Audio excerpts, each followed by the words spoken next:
মোহাব্বতের বিষয়ে আল্লাহ বললেন, হুজুর কেউ যদি আমাকে ভালোবাসতে চায় তাহলে বলে দেন ফাত্তাবিউনি, সে যেন আপনাকে জাতি মোহাব্বত দিয়ে ভালোবাসে।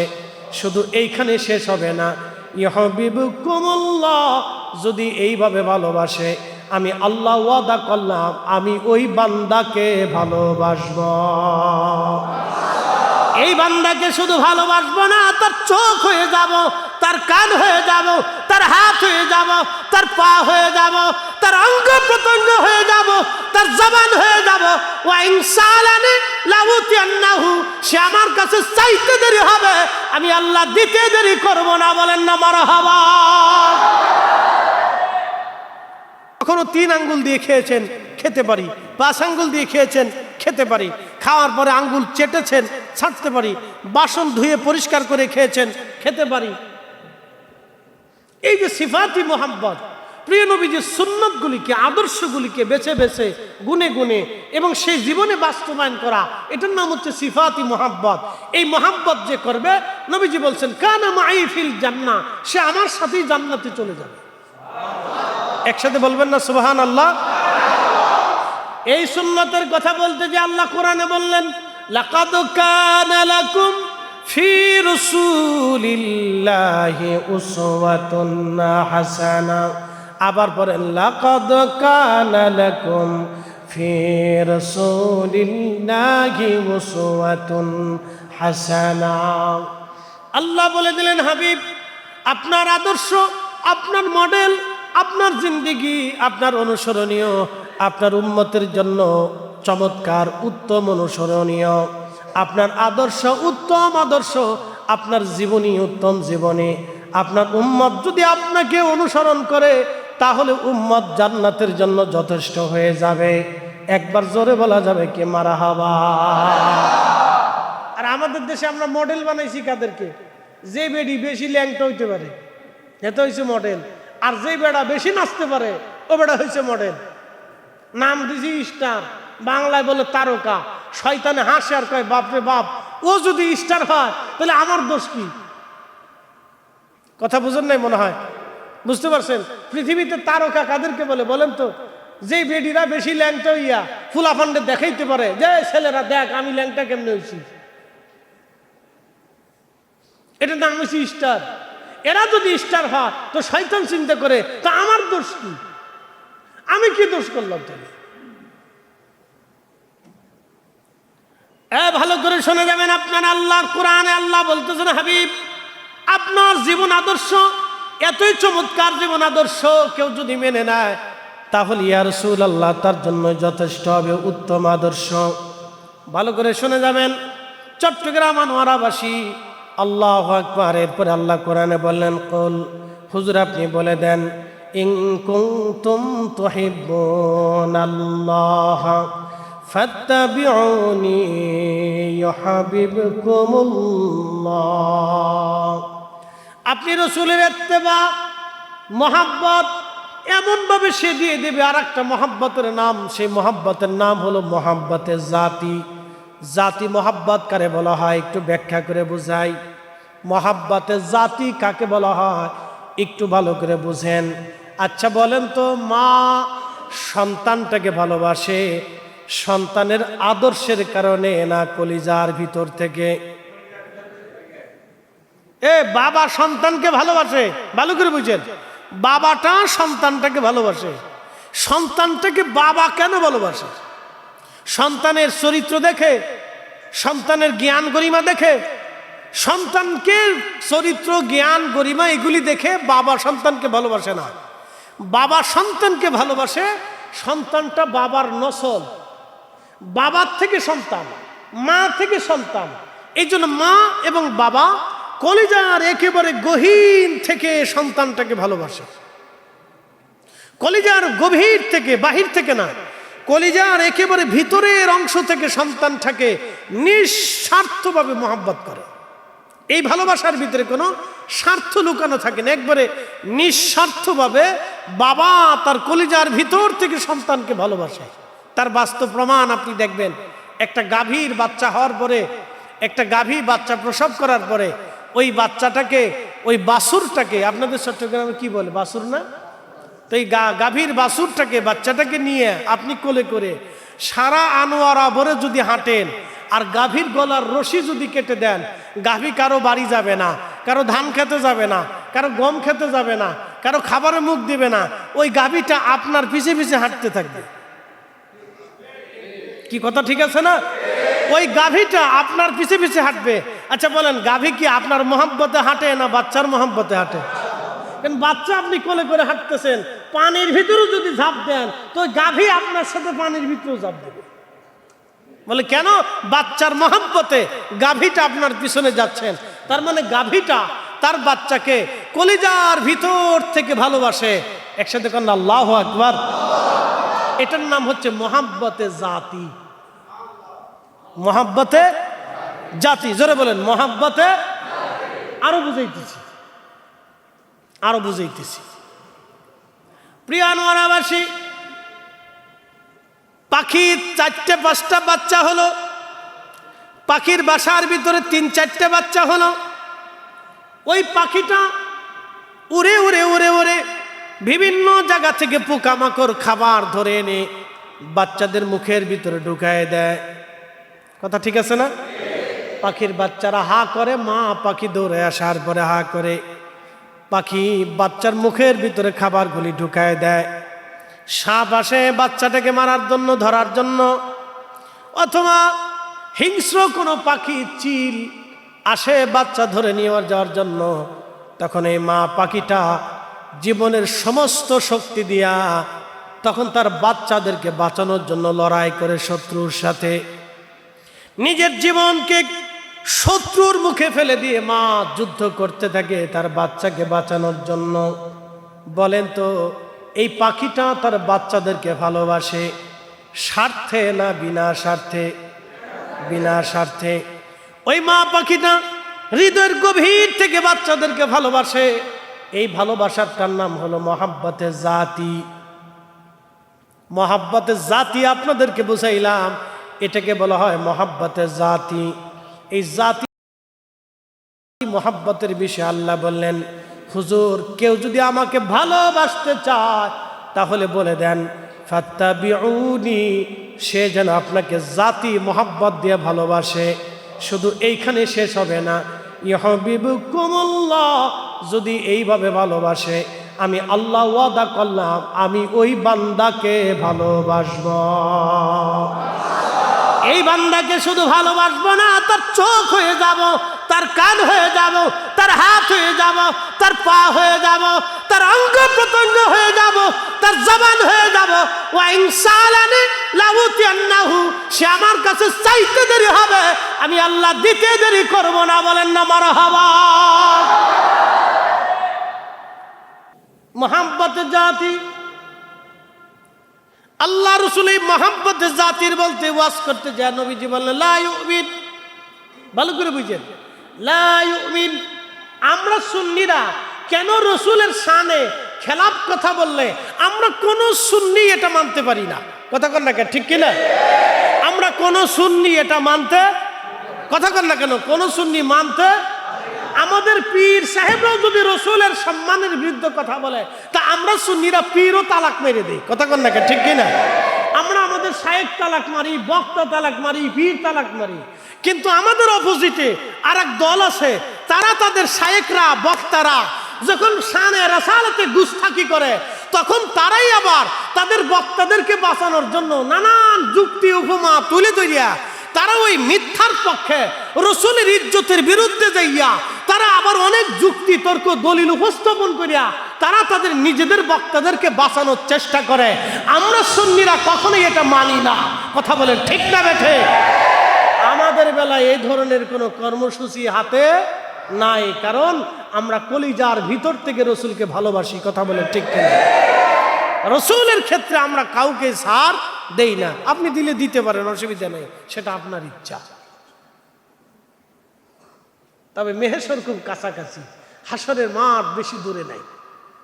দাঁড়াইতে হবে সেই দিন, দরবারে মুস্তফাতে দাঁড়াইতে হবে। দরবারে এলাহিতে দাঁড়ানোর আগে দরবারে মুস্তফাতে দাঁড়াইতে হবে। হাসরের ময়দানে হাদিস করে দেখেন, দরবারে এলাহিতে তো দাঁড়াবেন, কিন্তু দরবারে এলাহিতে যাওয়ার আগে দরবারে মোস্তফার সামনে আগে দাঁড়াইতে হবে, তারপরে দরবারে এলাহিতে যাবেন। এত তাড়াতাড়ি দরবারে এলাহি? ইস, আশিকে এলাহি হয়েছে কিন্তু আশিকে রসুল হতে পারেন নাই। নাম লিখেছেন আশিকে এলাহি, কিন্তু আশিকে রসুল হতে পারেন নাই।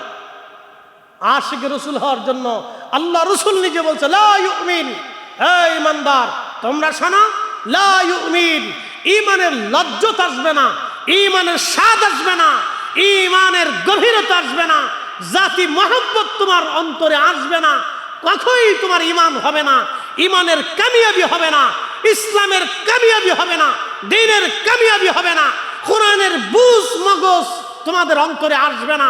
তত সময় পর্যন্ত লা ইউমিনু আহাদুকুম হাত্তা আকুনা আহাব্বা ইলাইহি মিন ওয়ালিদিহি ওয়া ওয়ালাদিহি ওয়ান নাসি আজমাইন। বুঝেন নাই মনে হয়? বুঝেই দিছি। মিন ওয়ালিদিহি ওয়া ওয়ালাদিহি, তোমার সন্তান, তোমার সন্ততি, তোমার পিতামাতা, তাদেরকে যেইভাবে ভালোবাসো তার থেকে বেশি পরিমাণে ভালোবাসা আমাকে দিতে হবে, আমি রসুলকে দিতে হবে। তোমার সন্তানকে তুমি যেমন কলিজার ভিতর থেকে মহব্বতে জাতি দিয়া তোমার সন্তানকে নিঃস্বার্থভাবে ভালোবাসা, তোমার পিতামাতাকে যেমন কলিজার ভিতর থেকে তুমি হৃদয় দিয়ে ভালোবাসো, তার চাইতে বেশি পরিমাণে ভালোবাসা আমি রসুলকে যদি দিতে পারো তাহলে ঈমানের স্বাদ পাবা, আর যদি দিতে না পারো তাহলে ঈমানের স্বাদ তোমার নসিবে হবে না। বুঝে যাবে। এই জন্য রসুল আল্লাহ পাইতে হলে আগে রসুল পাইতে হবে। নেভার, কখনোই না। আল্লাহ পেতে হলে আগে রসুল পেতে হবে। আবু বকর সিদ্দিক রাদিয়াল্লাহু আনহু হিজরতের সময় রাত গভীর দরজার সাথে হেলান দিয়া প্রিয় নবী টুকা দিয়ে বলেন, আবু বকর। দরজা খুলে গেল, জিজ্ঞেস করলেন ঘুমাও নাই? বলি, ইয়া রাসূলুল্লাহ, বহুদিন আগে বলেছিলেন হিজরত করা লাগতে পারে, সেদিন থেকে ঘুমকে হারাম করেছি, বিছনাকে হারাম করেছি, স্ত্রীর সঙ্গ থেকে জুদা হয়েছি, সন্তান থেকে আলাদা হয়েছি। ইয়া নবী আল্লাহ, দরজার সাথে হেলান দিয়ে দাঁড়িয়ে থাকি, একটু ঝিমু দেই না, চোখও বুঝি না কখন আপনি আসবেন, অপেক্ষায় দাঁড়িয়ে থাকে। আমি আবু বকর যদি ঘুমাই আর আপনি আমাকে এসে ডাকবেন, কাফেররা জেনে যাবে, আপনাকে কষ্ট দিবে। ইয়া রাসূলুল্লাহ, আবু বকর আপনার অপেক্ষায় দরজার সাথে হেলান দিয়ে দাঁড়িয়ে থাকে, এটার নাম মহাব্বতের জাতি। আল্লাহ রসুল ডাক দিলেন, আয়েশা শোনো, ভালো করে শুনে নাও, তামাম উম্মতের নেক যদি এক পাল্লায় দেওয়া হয়, আর আমার হিজরতের রাত্রে আমার আবু বকর যেইভাবে আমার জন্য দাঁড়িয়েছিল, এই এতটুকুর নেক যদি আর এক পাল্লায় দেওয়া হয়, আমার আবু বকরের নেকের ওজনের সমান হবে না। চিৎকার মেরে বলবেন আল্লাহু আকবার। না হয় না আরো জোরে বলেন আল্লাহু আকবার। এটার নাম মহব্বতের জাতি। আল্লাহ পাওয়ার শর্ত রসুলকে মহব্বত করা, নতুবা কোনো উম্মতের নসিবে আল্লাহ পাওয়া তো দূরের কথা, নাজাতও নসিব হবে না। আল্লাহ পাওয়া তো দূরের কথা, নাজাতও নসিব হবে না। ভালো করে বুঝে যাবেন, এটার নাম মহব্বতের জাতি। প্রিয় উপস্থিতি হাজিরিন, গসলুল মালাইকা হযরত হানজালা, গোসল তার ফরজ, ফরজ গোসল বাদ দিয়ে তলোয়ার হাতে নিয়ে হযরত হানজালা রওনা দিলেন। এখন আপনাদেরকে প্রশ্ন করি, জবাব দিবেন। গোসল ফরজ হলো শেষ রাত, তাহাজ্জুদের পরে ফজরের সময়, তখনও তিনি গোসল করেন নাই, তখনও তিনি নাপাক ছিলেন। নাপাক যদি হয় তাহলে বোঝা গেল গোসলও হলো না, ফজরের নামাজও হলো না। ভালো করে বুঝে যান, গোসলও হলো না, ফজরের নামাজও হলো না। হযরত গসলুল মালাইকা হানজালা রওনা দিলেন। দিলেন তো দিলেন, আজ ফজরের নামাজ চলে গেল, গোসলও চলে গেল। দুইটা ফরজ তিনি ছেড়ে দিলেন। এক নম্বর ফরজের নাম হলো গোসল ফরজ, এটাও তিনি ছেড়ে দিলেন। দুই নম্বর ফরজ ছিল তার ফজরের নামাজ, এটাও তিনি ছেড়ে দিলেন। তলার হাতে দৌড়ায় গেলেন এশকে মুস্তফা নিয়া, মহাব্বতে মুস্তফা নিয়া, এশকে রসুল নিয়া দৌড়াইয়া দৌড়াইয়া তিনি উহুদের ময়দানে চলে গেলেন, যুদ্ধ করলেন, কাফেরদের ভিড়ের মধ্যে শহীদ হয়ে গেলেন। আল্লাহ আইব ধরলেন না, ফজর চলে গেল ধরলেন না, গোসল চলে গেল তাও ধরলেন না, আল্লাহ অপরাধ ধরলেন না, গুনাহ ধরলেন না।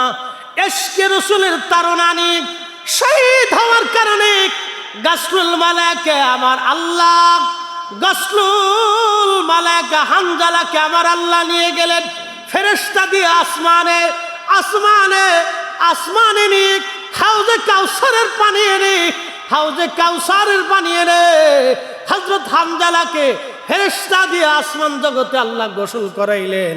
একবার জোরে বলেন মারহাবা। এটার নাম ইশকে রাসূল। মোহাব্বত জাতি, মোহাব্বত জাতি, মোহাব্বত জাতি। আমরা যখন এই কথা বলি তখন তারা বলে আমরা বেদাতি। কথা কন না কেন? আমরা কি বলে? আমরা হয়েছি বেদাতি আর আমরা হয়েছে সুন্নতি। শয়তানে হাসে, কয় বাপরে বাপ, উদুর ফিন্ডি বুদুর ঘরে চুরি করছে একজন, সাফাইছে আর একজনের ঘরের উপরে। মাকালের ফল দেখতে ভালো, উপরে লাল নীল ভিতরে কালো। আপনাদের দেশে বলে কাইন্দে ফল। কাইন্দে ফল চিনছেন নি? বাচ্চারা চিনবে না, এখনকার যুবকরা এগুলি চিনত না, মুরব্বীরা চিনবে। দেখতে উপরে খুব সুন্দর দেখা যায়, আপেলের মতো টক টক টক টক করে, কিন্তু ভিতরে গন্ধ, কালো কালো গন্ধ আসে।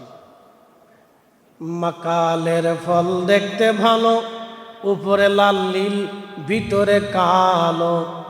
ওরে সারা জীবন এমনি গেল দয়াল, সারা জীবন এমনি গেল, খাইতে আমরা পারলাম না।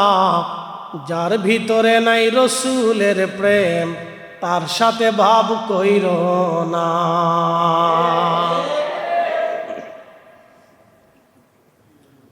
প্রিয় আনোয়ারাবাসী, খুব মনোযোগের সাথে শুনবেন।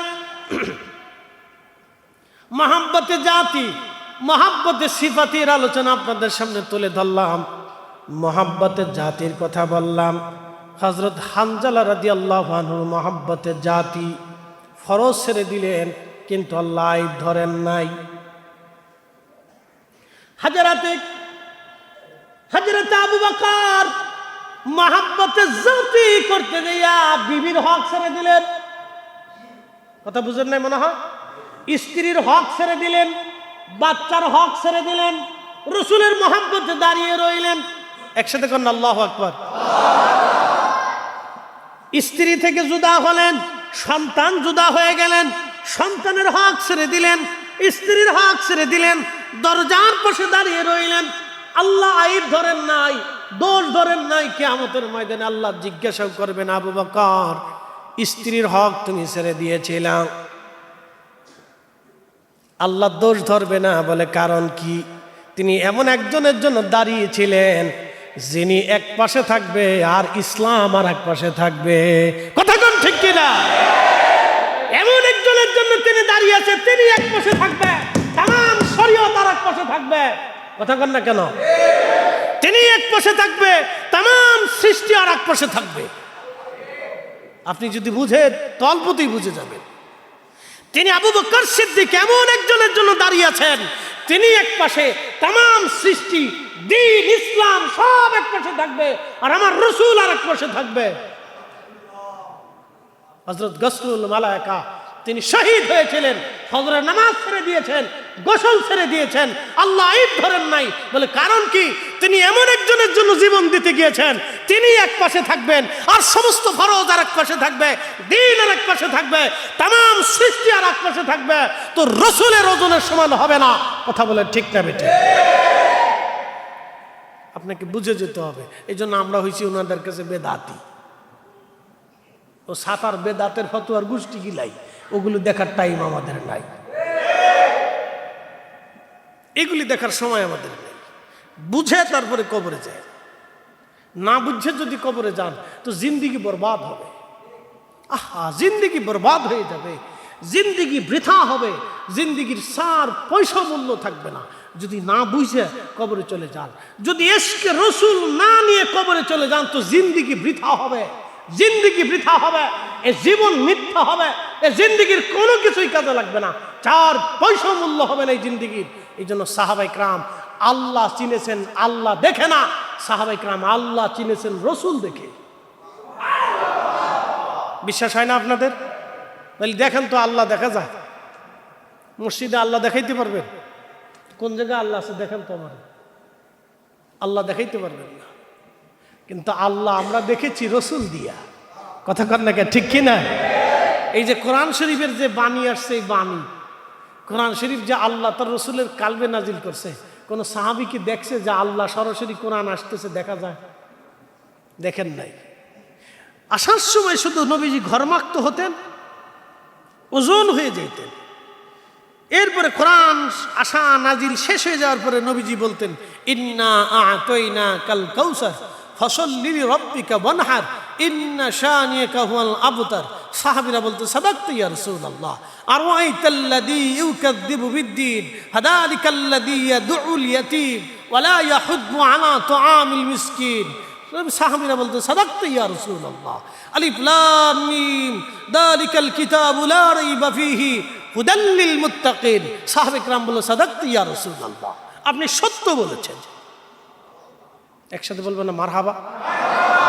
সাহাবীরা কি আল্লাহ দেখে আল্লাহ চিনেছে না রসুল দেখে আল্লাহ চিনেছে? হ্যাঁ, একবারে হিসাব সহজ। সাহাবীরা নামাজ পড়েছে কি আল্লাহ দেখে না রসুল দেখে? সাহাবীরা রোজা রেখেছে কি আল্লাহ দেখে না রসুল দেখে? সাহাবীরা হজ করেছে কি আল্লাহ দেখে না রসুল দেখে? সাহাবীরা দান করেছে কি আল্লাহ দেখে না রসুল দেখে? সাহাবা ইকরাম জিকির করেছে কি আল্লাহ দেখে না রসুল দেখে? সাহাবা ইকরাম যুদ্ধের ময়দানে নিজের কলিজা শহীদ করেছেন কি আল্লাহ দেখে না রসুল দেখে? রসুল দেখে তারা জীবন দিয়েছে। এটার নাম ইশকে রাসূল। যদি হিসাব সহজ না বুঝেন জিন্দেগি বরবাদ হবে। একেবারে সহজ হিসাব, হিসাব বড় সহজ, কিন্তু আমরা তেনে ফেসাইতি জিলাপি ফেসাইয়া একবার হিসাবটাকে কঠিন করে ফেলছে। হিসাবে কঠিনই যায় না। সূত্র যদি না আসেন কিয়ামত পর্যন্ত অঙ্ক কষবেন, মাগার খাতা শেষ হবে, কলমের কালিও শেষ হবে, জিন্দিগিও শেষ হবে, কিন্তু অঙ্ক মিলাইতে পারবেন না। আর যদি সূত্রে ঠিক মতো আসেন তাহলে অঙ্ক বেশি সময় লাগবে না, অল্প সময়ে অল্প কষাতে অল্প কালিতে অল্প কাগজেই অঙ্ক মিলে যাবে।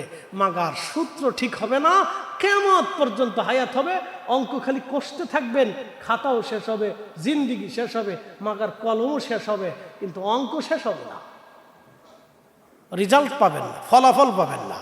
এই জন্য দ্বীনের সূত্র আল্লাহ কোরআনে বলে দিয়েছেন, মাইয়ুতির রাসূল ফাকাদ আতা আল্লাহ।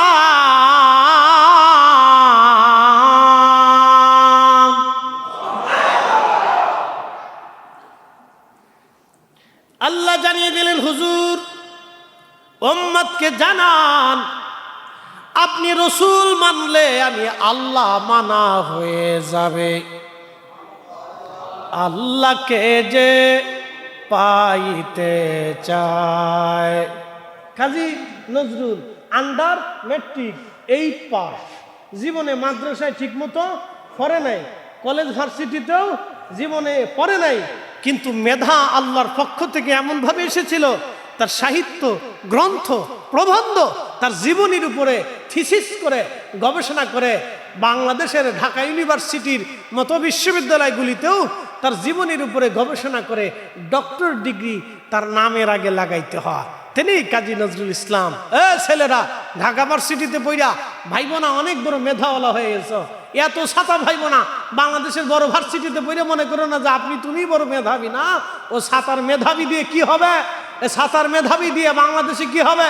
যে এখন এদেশে চুরি সাপটামি বন্ধ হয় নাই, খুন রাহাজানি বন্ধ হয় নাই, ধর্ষণ বন্ধ হয় নাই, ডাকাতি বন্ধ হয় নাই, খুন খারাপি বন্ধ হয় নাই, এমনকি লাশ পর্যন্ত আজকে মর্গে নিরাপদ না।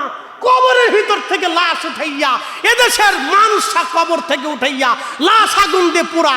আরে কবরের ভিতরে লাশ যে দেশে নিরাপত্তা নাই, তো তোমার আমার লেখাপড়া দিয়ে কি হবে যদি এদেশের মানুষের নিরাপত্তা না থাকে? কথা বলেন ঠিক না?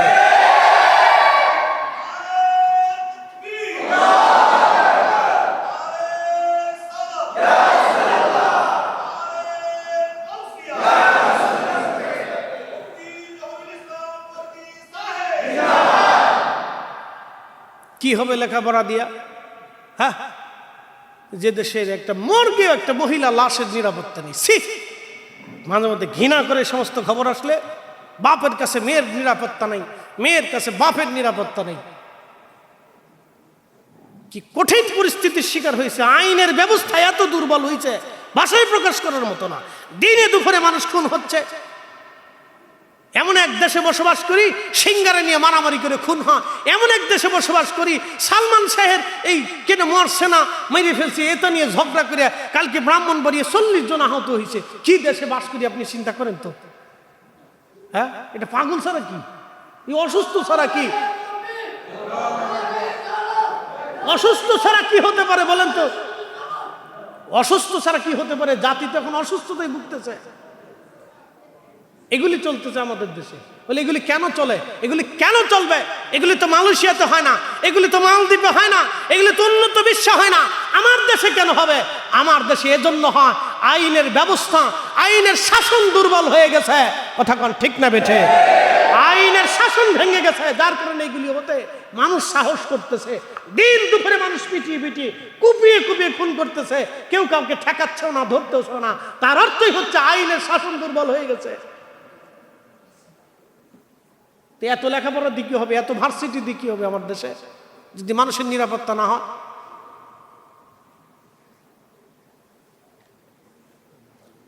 প্রিয় উপস্থিতি, দুঃখের সাথে কথাগুলি বলতেছি।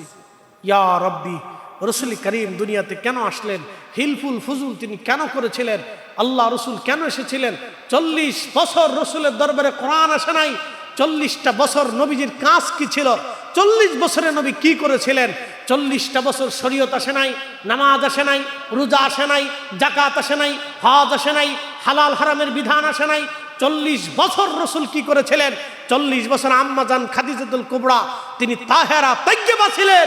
একসাথে বলবেন আল্লাহু আকবার। না না হয় না, আরো জোরে বলেন আল্লাহু আকবার। 40 বছরের রসুল একটা মিথ্যা বলেন নাই, 40 বছর আমানতের খেয়ানত করে নাই।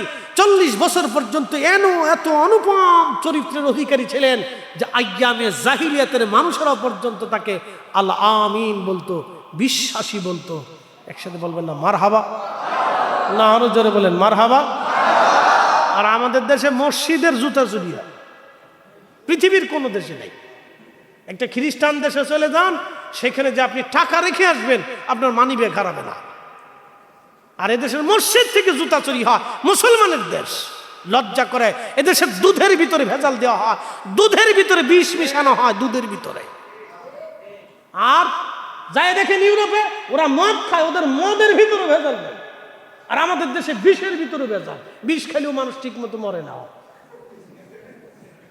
হ্যাঁ, বিষ খেলেও ঠিক মতো মানুষ মরে না, বিষও ভেজাল, বিষও ভেজাল। তা আপনি চিন্তা করেন যে কোন দেশে বাস করি? আপনি ভাবেন আমরা কোন দেশে বাস করি? কতটা চারিত্রিক ডিমোশন আমাদের দেশের মানুষের রন্ধে রন্ধে পৌঁছাইছে। এই জাতিকে পরিবর্তন করতে হলে একেবারে ক্লাস 1 থেকে মাস্টার্স পর্যন্ত শিক্ষা ব্যবস্থা ঢেলে নতুন করে সাজাইতে হবে। এই আওলা জাওলা মাঝে মধ্যে এক একটা শিক্ষা উপদেষ্টা, শিক্ষামন্ত্রী আসে, এটা আগুন পাগল ছাগল। সকালে এক কথা কয়, দুপুরে আর এক কথা কয়, রাত্রে আর এক কথা কয়। পাগলের আড্ডাখানা যত সব। কি কথা কন না?